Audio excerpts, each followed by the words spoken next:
Hey everybody, you might have heard that yet another intruder broke into my house this week and then returned to my house again shortly after the police released him.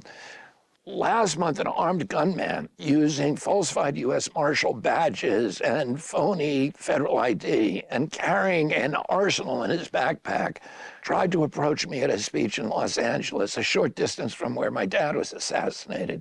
I don't want to make too big a deal of it, except that it highlights the need for Secret Service protection. Every presidential candidate since the 1970s who's asked for Secret Service protection has received it, including my uncle, Edward Kennedy, Walter Mondale, John Glenn, Gary Hart, George McGovern, Bill Clinton, George Bush, John Kerry, Mitt Romney, Bernie Sanders, and many, many others. They've all received early Secret Service protection. Barack Obama received protection almost 2 years before the election.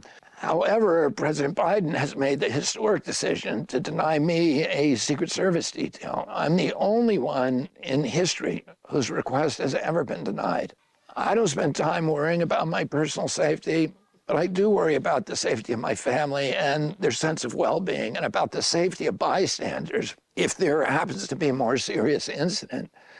I'm troubled mostly by the weaponization of federal law enforcement agencies to serve political agendas. It's not right for the president to provide protection for his family and political favorites while denying it to his political rivals. You can't have a functioning democracy when candidates aren't safe. Elections and not assassinations are supposed to decide who takes office in America.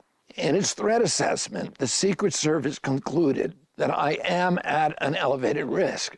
The decision, therefore, to deny me protection was a naked political calculation.